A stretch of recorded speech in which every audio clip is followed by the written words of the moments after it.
네, 안녕하십니까. 2017 카오스 봄 정기 강연 물질에서 생명으로에 오신 여러분 진심으로 환영합니다. 저는 홀수 강연의 사회를 맡고 있는 한국일보 임소형 기자입니다. 반갑습니다. 자, 그럼 오늘은 아마 전체 강연 주제 중에서 가장 대중들에게 많은 관심을 받는 주제가 아닐까 싶은데요. 그럼 오늘 첫 번째 강연자 박종화 교수님을 이 자리에 모시겠습니다. 박수로 맞아주십시오. 오늘은 생명과 게놈의 본질이 정보다라는 것에 대한 강의를 할 겁니다.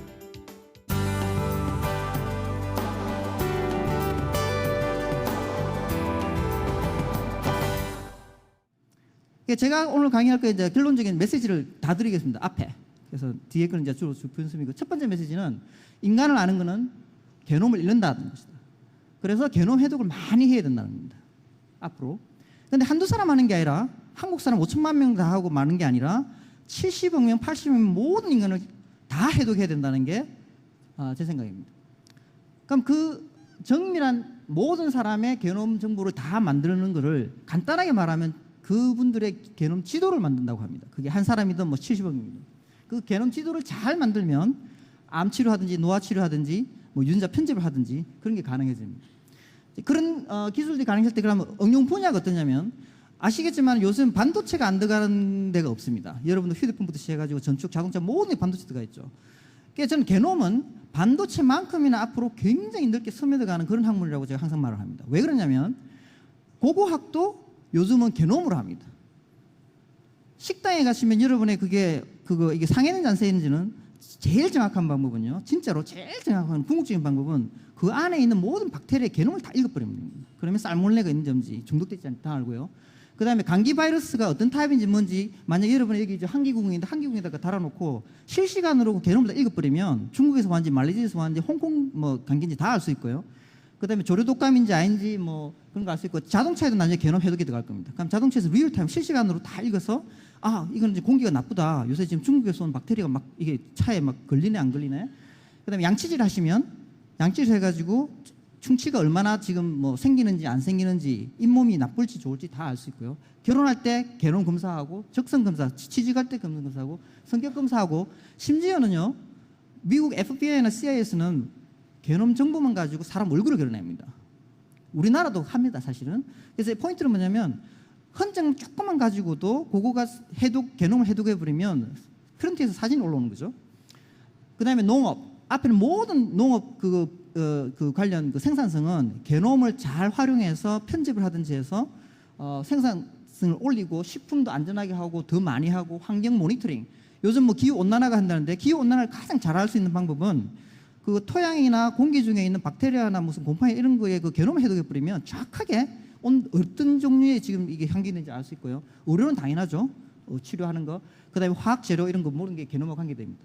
그래서 이제 첫 번째 원칙부터 제가 이때까지 메시지 한 그거는 사실은 큰 얘기는 다 했고 이제는 좀 마음 편하게 그냥 들으시면 됩니다. 찍으시면 되는데 맨 먼저 그럼 생명이라는 게 뭐냐? 가장 기초적으로 우주가 어떻게 시작됐냐는데 140억 년 전에 만들어졌다는데 그럼 우주 탄생 전에는 뭐가 있었을까요? 그래서 보통 이제 물리학자들이 조그만 점 같은 게 있어가지고 이게 폭발을 했다고 그럽니다. 대폭발을 일으켜가지고 이렇게 모양이 나오고 이게 지금 보면 팽창을 계속하고 있고 뭐 이렇다고 말을 합니다. 그러면 이 조그만 그 점 아까 보신 거 그거 전에는 뭐였는가 한번 가만 생각해 보세요. 그냥 혼자서 생각해 보세요. 그러면 저도 그거 생각해 봤는데 가만 보니까 그게 아무 의미가 없습니다. 그러니까 폭발하기 전에 뭐 10조 년이 있었던 뭐 10만 년 조가 곱하기 조가 년이 있었던 뭐 영원한 시간이 있었던 중요하지 않고 왜냐하면 그때는 완전히 얼어진 상태이기 때문에 순간 뭐가 탁 생기는 순간 모든 게 다 이제 의미를 갖기 시작하는 거죠. 그러니까 얼마 오래전에 우주가 존재했든 말든 그건 중요하지 않습니다. 지금 우리가 우주 자체가 존재한다는 그게 이제 의미가 있기 때문에 일단 그러면 저는 가정을 이렇게 합니다. 정보학자로서 그게 가장 시발점이 되는 스위치 시작되는 아까 말한 빅 폭발 같은 게 뭐였느냐 저는 스위치라고 생각합니다. 뭔가 스위치가 하나 뭔가 이렇게 똑 스위칭이 있는 거예요. 근데 이 스위치가 끄거나 켜거나 하면 상태 변화가 생깁니다. 아시죠? 여러분이 그 스위치 끄면 불이 꺼졌다 떨어졌다. 스위치의 포인트가 뭐냐면 요게 할 때마다 뭔가 상태가 이렇게 변하고 뭔가 체인지가 있다는 겁니다. 이게 그 체인지를 일으키는 스위치가 일로 쭉 쓸 수도 있고 옆으로 붙을 수도 있고 아래로 붙을 수 있는데 이 우주가 어떻게 생겼냐를 굳이 이 설명을 하라 그림을 그리라면 저는 이렇게 생겼다고 생각합니다. 스위치가 있고요. 그 스위치 안에 또 스위치가 있고 그 안에 또 스위치가 있고 또 스위치가 있고 또 스위치가 있고 또 스위치가 있고 한참 갈 수 있는 이걸 영어로 프랙탈이라고 그럽니다. 끊임없는 이 스위치들이 정보 처리를 하면서 이렇게 엮여져 있는 거죠. 그래서 우주가 그런 스위치 셋이라고 제가 가정을 하기 때문에 저는 생명이 뭐라 하면 정의는 간단합니다. 스위치 셋입니다.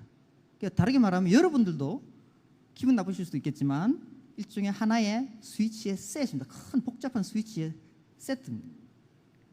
그런데 그 스위치의 세트 중에서 굉장히 중요한 포인트가 하나 있는데 그게 뭐냐면 앞과 뒤가 있다는 겁니다. 이 말이 뭐냐면 우리가 저 게놈이라든가 이 서열인데요. 서열 같은 게 있으면 그 앞에 A가 오냐 T가 오냐 G가 오냐에 따라서 여러분들이 행동이나 생긴 거가 달라질 수 있다는 겁니다. 순서가 중요합니다. 이 섞여버리면 의미가 없는데 시간도 마찬가지죠. 앞에 어떤 일이 벌어졌냐가 뒤에 그걸 결정하죠. 그래서 생명에서 가장 중요한 거는 이 존재하는 이 우주 속에 존재하는 그 다양한 어떤 그 뭐 스위치들이 있는데 앞과 뒤가 있는 이 스위치들의 그래서 이 스위치들을 그림으로 굳이 부르면 이런 식으로 회로를 합니다. 이걸 생체 회로라 그러거든요. 뭐 이게 전자 회로지만 그 생체 회로가 있고 이 생체 회로의 가장 큰 특징이 뭐냐면 여기 박스가 보이시죠? 생명체에서 가장 큰 특징은 이 스위치라고 정보 처리하는 어떤 객체들이 있는데 박스로 되어 있다는 거예요. 이게 박스론입니다. 생명체의 박스론. 교과서는 안 나옵니다. 제가 만든 말이라서 찾아볼 필요는 없으시고요. 그래서 이제 세포와 우리는 박스다.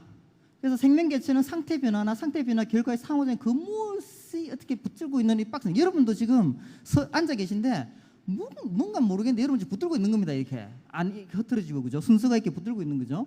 이게 세포고 이게 세포가 모이면 뭐 조직이라고 하면 티슈 이렇게 돼 있고 결국 이 생명들이 모이면 이런 박스들이 모이는데 그 박스들이 아까도 말씀드렸지만 끊임없이 프랙탈이라는 셀프 시뮬레이터라고 그러는데 자기하고 동질한 게 계속해서 반복되는 거예요. 끊임없이 반복되는 거예요. 이게 이제 대표적인 식물의 한 그 모습이거든요. 그러니까 생명의 서열들이 이렇게 끊임없는 반복을 해서 결국 어떤 구조를 만들어내고 그 구조를 우리가 이해함으로 해서 왜 암에 걸리는지, 왜 내가 60살 되면 죽어야 되는지 노화로 뭐 이런 걸 할 수 있습니다.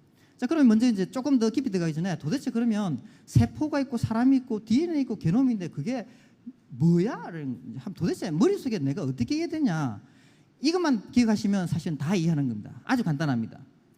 여러분의 몸속에는 엄청나게 작은 눈에 보이는 DNA 이 서열들 진짜로 이 선입니다. 이 줄입니다. 줄. 그 실이 있고요. 이 실들이 둘둘둘 말에 모여서 염색체라는 걸 만들고 이 염색체가 여러 개가 모이면 게놈 요게 됩니다. 요런 식으로 되고 요런 것들이 세포 안에 요 안에 들어가면 세포핵이 되고 요런 세포가 여러분을 이 세포 박스가 여러분들을 지금 붙잡고 있는 겁니다. 그러니까 여러분들은 한마디로 세포의 셋이죠. 이 세포 하나하나는 스위치이기도 하고요. 그리고 그게 이제 모여서 이 세포들이 모이면 조직이 되고 장기가 되고 뭐 몸통이 되고 이래가지고 하나의 생명체 되고 이 사람들이 또 모이면 집단이 됩니다. 그러니까 파퓰레이션. 이 파퓰레이션 하나의 실질적으로 유기적인 하나의 생명체입니다. 집단들. 한국인이라는 집단. 그 다음에 이 파퓰레이션 위에 올라가면 지구 전체도 하나의 거대한 박스입니다. 이게 지구를 이렇게 덮고 있죠. 이렇게. 그 다음에 이 지구가 모여서 이제 뭐 스타, 뭐 행성들 모이면 은하가 되고, 그 다음에 이게 이때까지 뭐 보여준 우주의 모습이라고 그럽니다. 이게 박스. 그러니까 우주도 박스지 않습니까? 보십시오. 그래서 이제 이 박스가 되고 이게 단위가 돼 있다는 거예요. 포인트는 작은 것부터 올라가면서 일정한 어떤 룰들을 가지고 법칙을 가지고 계속해서 청을 이루면서 이런 형태를 갖고 있다는 거예요. 거기에 어떤 원칙이 뭐냐가 오늘 제가 말씀드린 거고 거기서 생명이 굉장히 중요하다는 거예요. 이제 박스는 있는데 그 박스가 그 다음에 이제 중요한 게 변한다라는 게 1000년 전의 사람하고 지금 사람하고 다릅니다. 변하는데 그 변화가 어떻게 오냐면 이제 우리나라 사람들 옛날에 뭐 이런 토, 목, 화 기운이 있어서 서로 어떻게 빙빙 돌고 어쩌고 이렇게 식으로 말하는데 이건 뭐 서양이든 동양이든 뭐 어디든 이런 식의 어떤 상태를 유지하는 박스, 스위치들이 시간에 의해서 이렇게 뭔가 서로를 영향을 주면서 이렇게 변하는 이걸 간단하게 말하면 진화라고 그럽니다. 다윈의 진화인 거죠. 그러니까 시간에 따라서 생명체가 뭔가 조금씩 변해가는 걸 간단히 그냥 진화라고 그럽니다. 그리고 이게 이제 일반적으로 받아들입니다. 그래서 진화가 뭐냐면 이제 진화에 관련해서 이제 그 여러분들이 하기 전에 이제 조금만 이제 그 진화 관련 이제 중요한 질문들을 먼저 드리면 요거 한번 그냥 생각해 보십시오. 이 생명 회로들이 있는데 전부 다 순서나 구조가 이미 결정돼 있는지, 그러니까 팔자가 이미 결정돼 있는 거 그런 건지, 아니면 반쯤만 정해져 있어 가지고 이게 좀 그런 건지, 아니면 새롭게 어떤 이 생명체나 구성품들이 완전히 창조가 되는 건지, 아니면 이미 같은 것에서 항상 조금씩 변해서 오는 건지, 이게 수많은 사람들이 이런 걸 갖고 이제 몇백 년 동안 싸웠습니다. 그리고 지금은 다윈이 말하는 점진적으로 뭔가 조금씩 조상으로부터 변해왔다가 정설입니다. 이게 시간에 따라서, 그죠? 박스들이 시간에 따라서 변하는데 점진적으로 변한다는 거죠. 그래서 이렇게 이제 박테리아나 이런 것부터 점진적으로, 그러니까 여기서 갑자기 이렇게 되는 건 없다는 거고, 아니면 이런 게 하늘에서 뚝 떨어지는 게 없다는 겁니다. 그게 포인트입니다. 자, 그럼 이런 거 밑에 들어가는 어떤 그 이 정보 처리 그런 관련 모든 그 원칙들이 뭔가가 오늘 이제 제가 설명한 건데, 먼저 이제 이거는 진화인데 약간 전문적인 거지만, 자연 진화가 뭐냐면 자연 선택이 될 수 있는 형질을 발현하는 유전자의 무작위로 발생하는 변이들이 생김으로 해서 조상에 있는 생명체가 시간상 변화해 간다. 이게 이제 생물학의 거의 뭐 유일하다시피 하는 원칙이고요. 자, 이거의 핵심 중에 핵심이 게놈입니다. 그래서 게놈의 본질은 아까 조금 전에 말한 그 진화의 주체가 되는 정보 덩어리입니다. 그러니까 이제 저는 이제 정보를 이제 이런 식으로 표현하는데, 스위치, 이게 정보 덩어리고, 물리적으로는 이 게놈이 어떤 거냐면 이 피드백의 회로를 가진, 아까 회로 말씀드렸죠. 그 신호치는 회로들의 어떤 합 덩어리인 겁니다. 그래서 이제 그 실제로 그럼 게놈을다가 서열로 표현하면 이런 식으로 ATGC 이런 식으로 해서 서열들입니다. 그 순서가 있고, 그래서 게놈을 또 다르게 말하면 일종의 컴퓨터고 박스이기도 하고 스위치이기도 하고 언어이기도 하고 지도이기도 하고. 그럼 이 게놈을 연구하는 방법은 당연히 서열을 연구하는 방법이겠죠. 그 서열을 연구하는 방법을 생정보학이라고 합니다. 그래서 생정보학이 뭐냐 하면 생명 정보를 처리하는 건데 주로 게놈을 많이 합니다. 하면 여러분 이 지도를 보시면 이게 이제 이 크기로, 나라 크기로 지도를 그린 건데, 이 지도는 뭔지 아시겠습니까 혹시? 이거는 컴퓨터 수로 그린 겁니다. 그러니까 이 지구도 여러분들이 어떤 파라미터를 썼냐에 따라서 완전히 지구 모습이 바뀝니다. 컴퓨터 수로 따지면 한국이 이렇게 큽니다. 남한이. 이거는 인펀트 모텔리티라고 하고 유아 사망률입니다. 유아 사망률을 보면 아프리카 이렇게 크고 미국은 이렇게 작습니다. 그러니까 포인트가 뭐냐면 여러분들이 지도를 그리실 때, 생명에 관한 지도를 그리실 때 포인트가 뭐냐면 데이터가 있으면 어떤 원칙을 갖고 그리냐에 따라서 그림이 완전히 바뀐다는 거죠. 마치 여러분이 뇌에 어떤 생각관에 따라서 행동이 바뀌는 것 똑같은 겁니다. 그래서 이거는 옛날에 이제 600년 전에 우리 조상들이 그린 세계 전도입니다. 아주 오래된, 세계에서 제일 오래된 전도 중에 하나인데, 한국을 이렇게 크게 그립니다. 실제로 한국 사람들은 옛날 600년 전에 이렇게 큰 줄 알았습니다. 진짜로. 중국이 중화사상 때문에 중간에 있고, 그리고 일본은 여기 붙어가지고 아주 조그만 섬나라, 왜구들이 있는 뭐 이런 식으로 이해를 했죠. 실제로 그렇게 생각했습니다. 실제로. 그렇기 때문에 이런 잘못된 지도가 나옵니다. 그래서 저희들이 하는 일은 게놈 정보를 아주 정밀하게 김정호나 위성을 한 것처럼 정밀하게 지도를 그리는 작업이고, 그래서 저희들이 하는 작업은 정보 처리 현상, 생명을 정보 요청에서 보고 모든 걸 신호 처리로 볼 때 어떤 지도를 그리냐, 이걸 연구하는 겁니다. 그래서 이제 크게 제가 게놈을 연구하는 원칙이 방법에 이제 두 가지 구성 요소가 뭐냐면, 서열 데이터, 엄청난 양의 빅데이터라고 합니다. 게놈 빅데이터, 유전자 빅데이터와 그것들이 어떤 구조를 갖고 있냐는 원칙에 대한 겁니다. 그래서 다시 아까 질문을, 앞에 보였던 질문을 다시 그리면, 생명의 스위치들이 어떤 구조를 가지고 어떤 계산을 해서 우주 속에서 우리가 진화해 가느냐, 이게 그 가장 중요한 질문입니다. 생물학적으로는. 그런데 한 가지, 그럼 우리가 계산을 하고 뭐 예측을 하고 진화를 하고 데이터를 모은다 그런데, 기본 전제가 뭐냐면 우주는 계산 가능하다라는 전제가 있어야 됩니다. 가능합니다. 실제로 이제 수학적으로 그렇다고 합니다.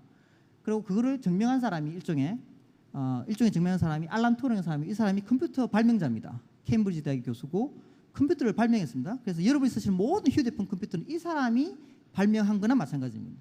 이 사람이 계산을 해보니까 우주가 컴퓨터로 계산 가능할 것 같다라는 결론에 도달해갖고 만들어낸 이론이 뭐냐면, 이게 여러분들 같은 이 요소들, 박스에 있는 그 스위치들이 있으면 이 스위치들에 이렇게 도와주는 작용이 있고 방해하는 작용이 있으면, 이런 것들을 그냥 내버려 두면 시간이 지나면 뭔가 이런 형태들이 자연적으로 나와서 생명체가 된다라는 이론을 말합니다. 이 포인트가 뭐냐면, 이 우주라는 게 룰이, 원칙이 있는데 거기다가 정보 덩어리에다 던져 놓으면 이것들이 뭔가 상호작용을 해가지고 어떤 형태를 만들어내고 생명체가 이렇게 생긴다라는 거죠. 그래서 진화도 되고 이게 이제 원칙이고, 이제 우주가 가능하기 때문에 당연히 생명도 이제 계산 가능하고, 그 생명이 뭔지를 계산하면서 분석하는 게 게놈학인데, 아까 말씀드린 그 게놈은 여기입니다. 염색체와 세포 중간 사이에 요게 게놈이고, 이 게놈의 길이를 이제 조금만 설명해 드리면, 여러분이 갖고 있는 세포 소의 세포 하나, 눈에 안 보이는 그 세포 하나를 뜯어내 가지고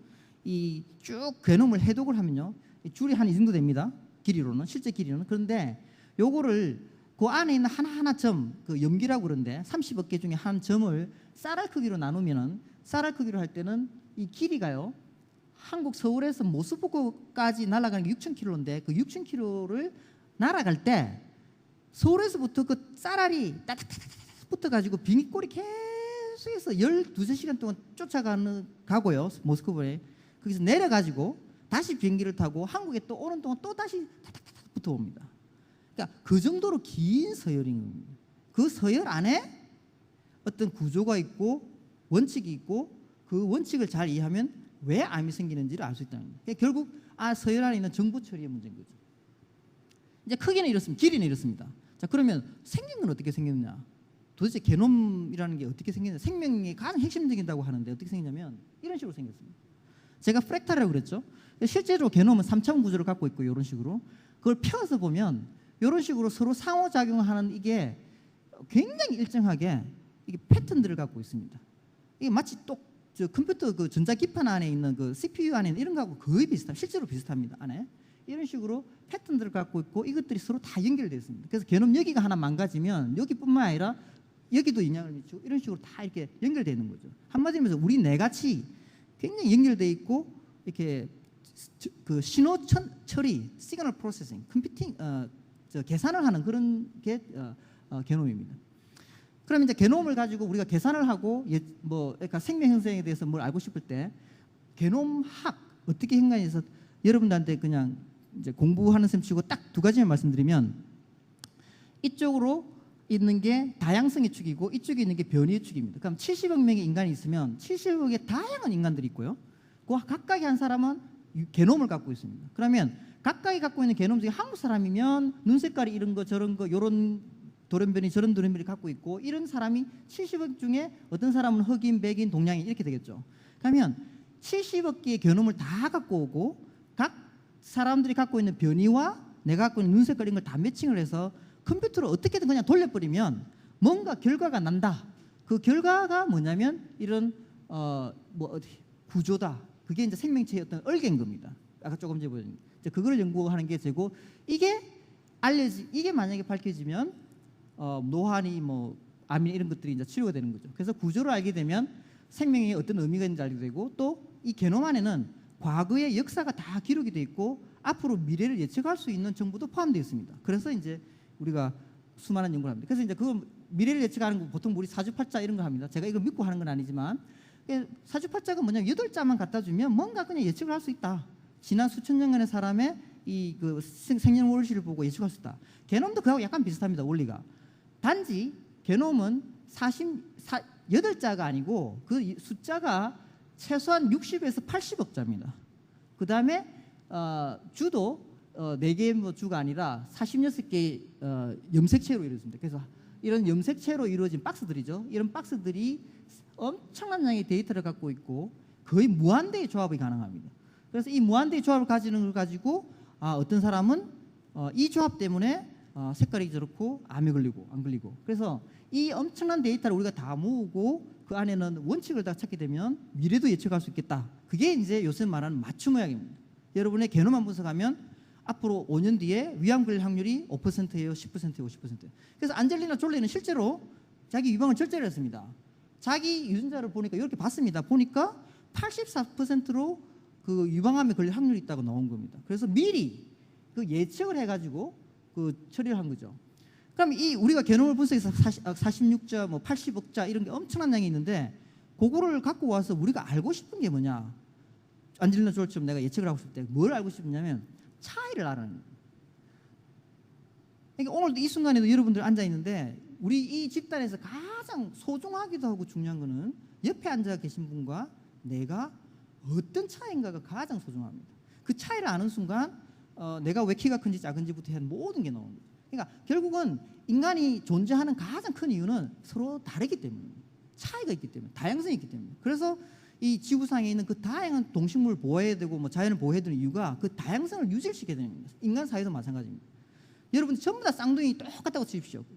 질병 하나가 잘못하면 다 죽고 다 죽고 나갈 수 있는데 그 중에 다르니까 살아나는 사람이 있는 거죠. 그래서 차이, 다양성이 굉장히 중요합니다. 다양성 때문에 이런 뭐 동양혈도 있고, 이 사람이 나이가 11살인가 그러는데 몸은 80세 되는 몸을 갖고 있고, 이 아가씨가 28살, 지금은 죽었습니다. 한 28살 때 찍은 사진인데 자기 여동생보다 작은 5살짜리 몸을 갖고 있습니다. 이 두 사람의 차이는요, 큰 차이가 아니고 뭔가 게놈상에 뭔가 이렇게 바뀐 겁니다. 그것 때문에 이런 엄청난 차이를 나타내는 거죠. 이 차이는 소중하기도 하고, 또 차이가 잘못 일어나면 병이 되기도 하는 겁니다. 결국은 차이를 알아야 되는 거예요. 차이를 아는 방법이 이 세상에 딱 두 가지입니다. 크게. 하나는 임신 테스트처럼 찍어보는 겁니다. 소변을 가서 찍어보면 파랗게 뜬다. 이게 뭐냐면 안에 화학적으로 이렇게 결합하는 거거든요. 찍어보는 거. 그 다음에 또 다른 방법이 뭐냐면 읽어보는 방법이 있습니다. 그래서 해독이라고 합니다. 찍어보는 방법과 읽는 방법. 찍어보는 방법은 싼데 정확하지가 않습니다. 읽어보는 방법은 굉장히 비쌌는데 정확합니다. 그래서 요즘은 기계가 좋아져갖고 이게 10억짜리 기계인데 이 기계 하나 사놓으면 100% 정확한 읽을 수 있는 기계가 되었습니다. 그거를 맨 처음에 개발한 사람이 미국 케임브리지 있는 쌩을 한 사람인데, 화학적으로 뭐 이런 어떤 실험을 해서 이렇게 이거 게놈을 읽어냅니다. 한마디로 말해서 여러분이 피만 뽑아주면 여러분의 게놈을 그러니까 줄을 실이라고 그랬지 않습니까? 실을 그냥 줄줄 읽어주는 겁니다. 근데 읽어주는 방법이 화학적으로는 뭐 어렵게 시키면 대충 보면 뭐 이렇게 어떤 화학적으로 이렇게 막히는 게 있어서 이렇게 하다 보면 색깔이 이렇게 나오니까 읽는다. 요즘은 좀 발달해가지고 그거를 대량으로 합니다. 그래서 대량으로 한 판에 몇 천만 개를 깔아가지고 한 방에 막 이렇게 해버립니다. 대량화된 거죠. 자동화. 그러다 보니까 처음에는 비쌌는데 이제는 많이 싸졌습니다. 많이 싸지다 보니까 옛날에는 못하던 걸 하게 됐습니다. 옛날에는 여러분이 옆에 분들하고 차이를 알려면 간단하게 말하면 3조 원이 들었습니다. 여러분과 여러분 옆에 사람이 내가 무슨 어떤 유전자 차이가 나는 3조 원이 들었는데 요즘은 $1,000 정도면 가능합니다. 그게 왜 그러냐면 한 사람 이 게놈을 갖고 와서 이게 이제 DNA인데요. DNA 서열이 ATGC 가면 그 차이를 읽는 거를 게놈을 싼 최신 기계로 읽어버리면 100만 원만 주면 이렇게 막 읽어줍니다. 읽어주면서 옆에 분하고 내하고 이렇게 차이가 나라고 점을 딱딱딱 찍어줍니다. 이렇게. 그래서 점을 찍어주면 결국 맨 마지막에 아는 거는 이 인간의 표준이 있는데요. 미국 사람, 영국 사람 표준이 있습니다. 그 서양의 표준이 있으면 그 인간 표준에 대고 여러분 거를 게놈을 유전자를 쫙 대면 그 차이 나는 걸 이렇게 가르쳐 줍니다. 그래서 이 차이 때문에 당신은 키가 커요? 작아요?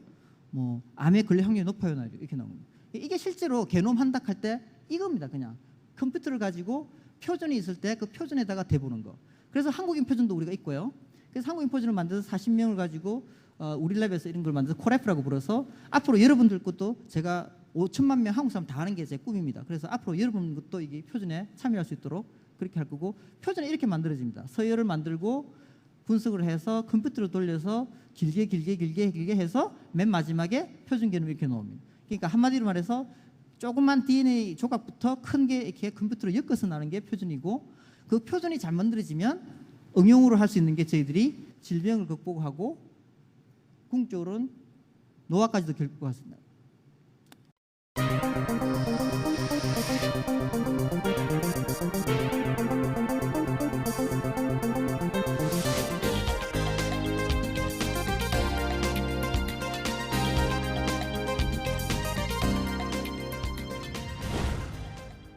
그래서 이제 질병하고 노화에서 대표적인 걸 제가 하는데, 노화는 너무 길어서 제가 뺐고 질병에 대해서 말씀드려요. 그러면 게놈이 생명 현상의 가장 핵심이고, 심지어는 거의 뭐 우주의 핵심적인 어떤 정보 덩어리고, 요것들이 차이가 어떻게 있느냐에 따라서 아프기도 하고 안 아프기도 하는데, 그 대표적인 어떻게 실제로 그게 응용이 되나요 했을 때 간단한 예를 보여드리면 암입니다.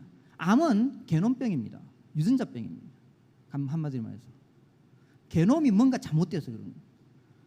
어떻게 잘못됐냐면요, 여러분 몸속에 게놈이 무슨 이유였는지 다른 생물 종으로 바뀌어 가는 거예요. 생각해보세요. 여러분이 있는데 몸에서 갑자기 여러분의 몸 속에 있는 어떤 유전자가 개미 유전자로 바뀌고 있다. 뭐 바퀴벌레 유전자로 바뀌고 있다. 일종의 그런 겁니다. 무서운 병이죠. 한 종이 다른 종으로 변화를 하는데 아주 짧은 시간이 걸립니다. 급성으로 막 일어나고 그럼 암입니다. 어떻게 일어난지는 뭐 연구자들이 많이 하겠지만 정확하게 밝혀나가고 있습니다. 그래서 결국은 암이란 짧은 시간에 유전자가 개념이 확 바뀌어가지고 다른 종으로 바뀌는 거예요. 그래서 얼마나 심하게 바뀌냐면 이게 정상세포인데 옆에 암 덩어리가 이렇게 막 이런 게 생기고 이렇게 퍼져나가기도 하고 이렇게 위암입니다. 이렇게 됩니다. 이렇게 되면 치료하기 어려워지는 거죠. 암이 무서운 게 근본적인 게놈이 바뀌어버렸기 때문에 그거 치료하기 어려운 겁니다. 그죠? 다리가 부러지면 수술하면 되죠. 게놈이 부러지면 수술하기 어렵습니다. 수술하기 어렵습니다. 그래서 이제 그 예를 이제 실질적으로 보면 이게 정상 세포고요.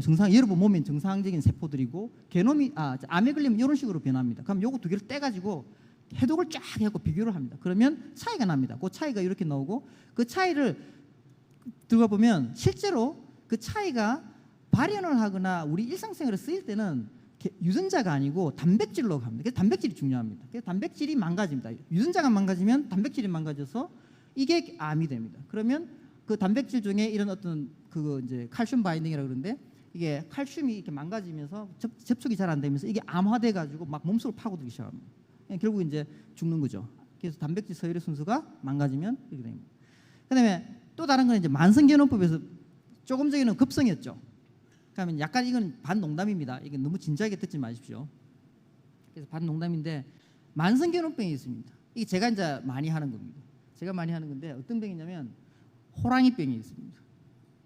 곰병, 호랑이병, 고래병이 있는데 호랑이병에 걸리면 여러분의 얼굴에 털이 나고 이빨이 나고 갑자기 막 고기를 먹고 싶어지고 막 그렇게 됩니다. 호랑이로 변하는 겁니다. 그다음에 고래병에 걸리시면 팔다리가 사라지고 지느러미가 생기고 바닷속 가고 싶으시고 굉장히 무서운 병입니다. 조심하셔야 됩니다. 그래서 고래병, 호랑이병이 굉장히 무서운 병인데 그래서 동물원 가실 때 조심하십시오. 약간 글을 약간 두고 호랑이 볼 때는 좀 두고 이렇게 감염되면 안 되니까.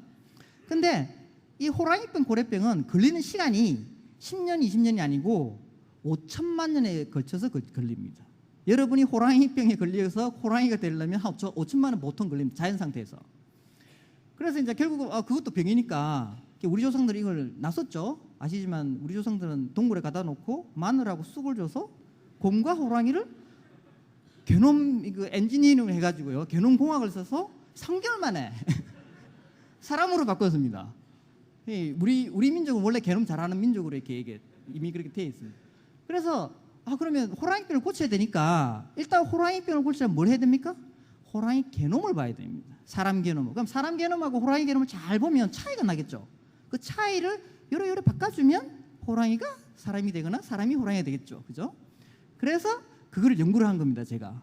그래서 연구를 해서 고래하고 호랑이를 하니까 이제 에버랜드에 가서 호랑이 이제 피 뽑아가지고 사람 게놈하고 호랑이 게놈을 서로 비교를 하니 사람하고 호랑이는 다릅니다. 호랑이는 이 녹말을 분해하는 것도 없고 단맛도 잘 못 느끼고요. 호랑이는 육식, 고기 맛만 납니다. 실제로 그래서 이제 이 단맛을 잘 못 느끼고 운동성이 엄청나게 발달돼 있고요. 밤에도 잘 듣고 그래서 운동신경이 그 보면 유전자에 탁 나타납니다. 운동신경 발달되어 있음 이렇게 게놈에 딱 써져 있습니다. 요거 갖고 이제 우리 축구 대표팀 만약에 다 집어넣으면 호랑이같이 잘 뛰는 이제 축구 선수가 되는 거죠. 이제 그래서 이제 그 호랑이를 보는데 이제 간단하게 볼 수 있는 건 저희들이 호랑이에 그러면 뭐 사람은 뭐니까 흰 호랑이하고 정상 호랑이, 흰 사자, 정상 사자를 게놈을 쫙 하면 요거는 둘이 같은 사자니까 색깔 차이야 뭐 차이가 이렇게 쉽게 찾아지지 않겠느냐 해서 그렇게 분석을 해보니 아니나 다를까 실제로 백호랑이하고 보통 호랑이는 유전자에 이 점 하나입니다. 그 30억 개, 60억 개 중에 점 하나가 이렇게 딱 바뀌어가지고 색깔이 하얘져 버린 겁니다. 놀랍도록. 그 다음에 사자도 보니까 요거 중에 유전자가 딱 하나 요게 백사자, 보통사자, 약간 흰사자 요거가 하나가 탁 바뀌니까 그러는 겁니다. 아시죠? 여러분도 눈 색깔도 백인하고 아닌 게 몇 개 안 됩니다. 그거 몇 개 탁 바뀌면 눈이 파랗게 돼버립니다. 이게 뭡니까? 게놈이 결국 이 우리의 존재하는 모든 그 생명의 생각하는 거 한 거에 가장 깊어져 있고 결국 우리는 컴퓨터 프로그램 바꾸듯이 코드를 바꾸면 확 바뀌는 정보 처리 존재라는 게 일종의 증거입니다. 이게 맨 앞에 제가 말씀드린. 그래서 유전자 변이를 찾아가지고 하는데 이제 제가 고래를 한 이유는 고래가 오래 삽니다. 한 200년 사는 것도 있습니다. 그래서 고래 오래 사는 게 왜 오래 사는 가 알고 싶어서 제가 고래, 돌고래, 소, 돼지 이런 개념을 갖고 와서 비교를 했습니다. 비교를 해서 첫 번째 그냥 보이는 게 수염고래는 이빨이었거든요. 이빨 없는 이유가 이빨을 만드는 유전자가 다 망가져 있습니다. 당연히 이빨이 없겠죠. 그럼 오래 사는 거는 오래 사는 유전자가 있겠죠. 어디 유전자가 있거나 아니면 유전자 뭐가 바뀌어 있겠죠. 그래서 제가 우리 동료들하고 하버드 사람하고 영국에 있는 그 리버풀에 있는 내 친구하고 해가지고 게놈을 이게 북극고래인데 북극고래가 200년 넘어 삽니다. 물속에서. 요거를 갖고 와서 사람하고 비교를 했습니다. 다른 고래하고 사람하고 쭉 비교를 하니까 아니나 다를까 아까 말한 대로 호랑이처럼 여기 점이 탁탁탁 밖에 있는 게 몇 개가 나옵니다. 그 점을 밖에 있는 걸 보니까 어떤 유전자의 그 점들이 바뀌었냐면 암하고 노화 관련되는 유전자가 바뀌어 있습니다. 고래는 암에 잘 안 걸린다고 그럽니다. 고래 몸이 우리 인간보다 몇백 배 클 겁니다. 몇백 배 그래 크면 그 많은 속에 암이 생길 확률이 높아져야 되는데 암에 잘 안 걸립니다. 고래는 그렇게 큰데도 몸집이 세포가 그렇게 많아도 그게 다 이 유전자에 ERCC1, 뭐 PCNA, UCP1 이런 유전자에 그게 다 이렇게 코딩이 되어 있는 겁니다. 그러면 여러분들이 그럼 내가 고래 유전자 갖고 내 몸에 이게 좀 바꾸면 나도 오래 살겠네, 그죠? 5천만 년 기다리지 않고, 그죠? 그래서 이제 그런 거. 그다음에 제가 이제 최근에 이제 한 그거는 여러분도 아시는지 모르겠는데 이제 우리나라 조상이 항상 문제였습니다. 우리나라 사람처럼 단일 민족이고 서로 비슷한 사람이 전 세계적으로 드뭅니다. 진짜로 단일 민족 많습니다. 아이슬란드에 있는 그 아일랜드 그 섬에 갇혀 있는 사람들보다 우리나라 사람이 더 이렇게 단일합니다. 유전적으로. 좀 그것도 문제죠. 너무 단일하니 질병 같은 거 잘못 이제 퍼져버리면 다 죽는 거죠 이제. 그래서 이제 단일한 게 좋은 게 아니고 다양성이 클수록 좋은데 이 집단적으로 보면 그러니까 단일한데 그래도 북방계하고 남방계하고 섞인 것 같아라고 이제 옛날에 한 40년 전쯤에 캠브리에 있는 그서 공부를 한 까발리 스포즈라는 사람이 그런 이제 논문을 썼습니다. 저 동아시아에 있는 한국이나 중국, 이제 일본 사람들은 저 유럽 쪽에서 간 이제 중앙아시아 사람하고 중국 남쪽에서 오는 사람하고 섞여서 북방계와 남방계 섞여서 된 사람들일 거야. 팬 것도 보니까 뭐 피부도 희고 좀 보는 게 약간 유럽 사람하고 닮았고요. 그래서 그런 것 같아라고 해서 그게 북방계 남방계의 기원입니다. 사실일까요?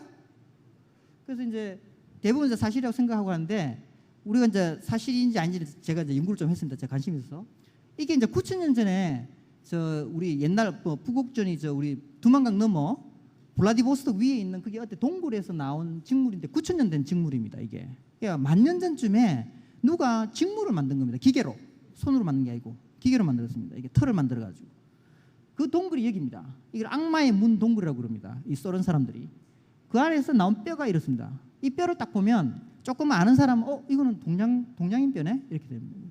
이건 서양계 아니네 이렇게 딱 보고 이 뼈를 떼가지고 그 안에서 이 뼈에서 DNA를 추출할 수가 있습니다.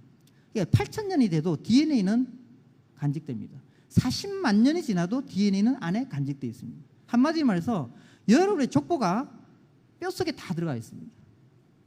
이 뼈를 갖고 와서 저희들이 분석을 했습니다. 분석을 해서 어떻게 분석을 했냐면 그 뼛속에 있는 아까 제가 조금 전에 말씀드린 게놈 있죠. 쭉 서열 뽑는다는 거. 그 서열을 갖고 와서 야쿠트족이라고 저 시베리아 쪽에 있는 그다음에 중국 사람, 그다음에 북중국 사람, 몽고 사람, 저 코리아 쪽이라고 저 위에 있는 저 북극 쪽에 가까운 또 다른 족입니다. 그다음에 여진족, 만주족, 일본 사람, 한국 사람, 또 다른 여진족, 사모예드, 울지가 블라디보스토크 그 위에 있는 옛날에 우리나라 부곡저 뭐 이런 부여, 동부여 그 사람들입니다. 울지족. 그런 사람들의 게놈을 갖고 와서 그 게놈들을 다 서로 비교를 했습니다. 그러니까 요 위에 맨 끝에 있는 이쪽에 뭐냐면 아까 제가 8,000년 된 그 사람 뼛속에 DNA를 뽑아서 게놈을 해독했다고 그랬지 않습니까? 게놈을 읽었습니다. 게놈.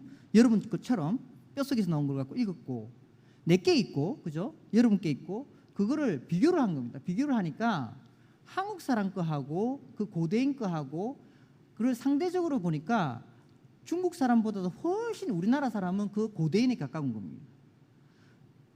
이 말은 그 사람이 일종의 우리 조상이라는 거예요. 근데 문제가 뭐냐면 핵심 포인트가 뭐냐면요. 옛날에 까발리 스포자가 이랬거든요. 북방에서 온 사람하고 남방에서 섞였다 이랬거든요. 그럼 섞인 흔적이 있어야 되는데 이 8,000년 전에 우리 조상같이 보이는 사람을 보니까 섞인 흔적이 없습니다.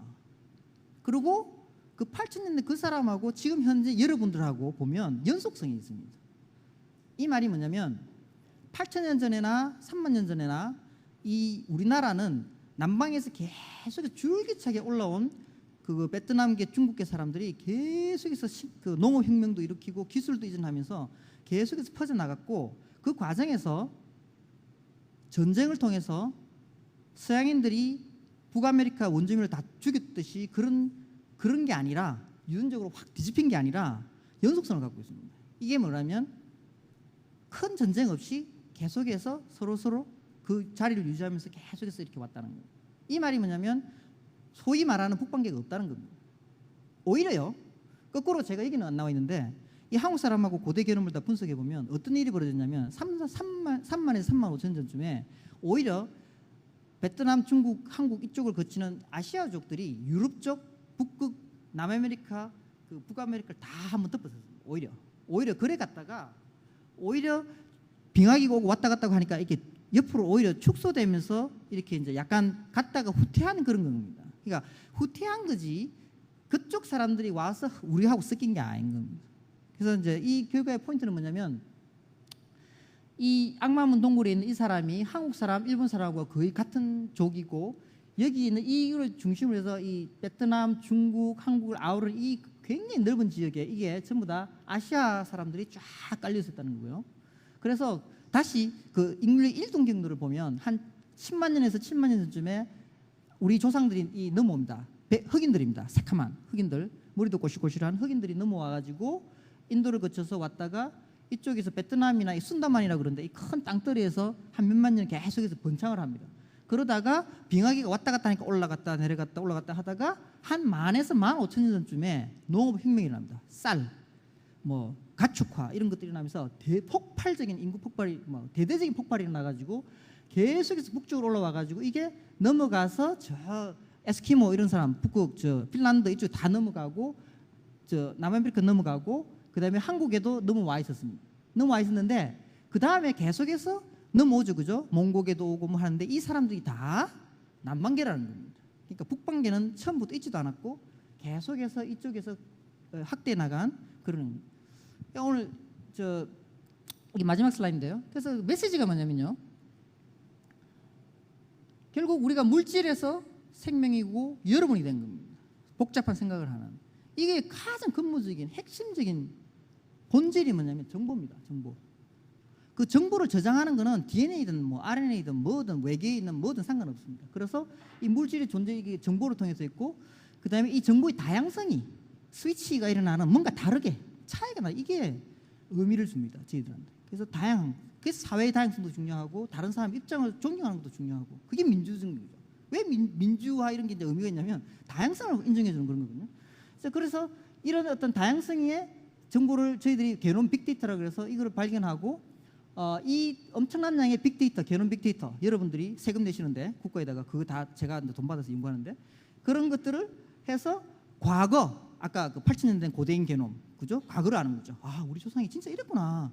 그다음에 미래 아 내가 이런 유전자를 갖고 있으면 암에 앞으로 걸리겠네. 내 자식은 이 여자하고 결혼하면 뭐 튼튼하겠네 안 하겠네. 뭐 이 남자하고 결혼하면 튼튼하겠네. 이런 예측을 할 수 있는 그런 정보를 줍니다. 왜냐하면 게놈이 바로 생명의 가장 핵심이고 생명의 본질이 뭐냐면 정보이기 때문에. 그래서 게놈을 읽는 게 생명을 이해하는 겁니다. 감사합니다.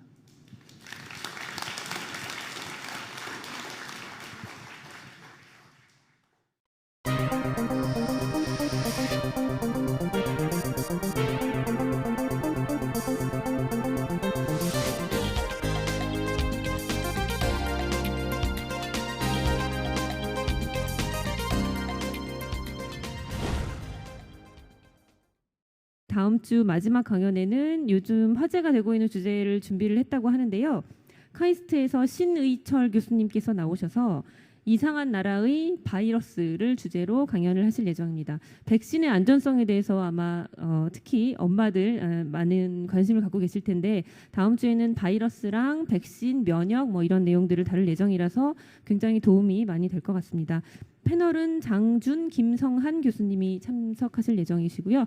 마지막까지 강연에 많은 관심과 참여 부탁드립니다. 오늘 감사했습니다.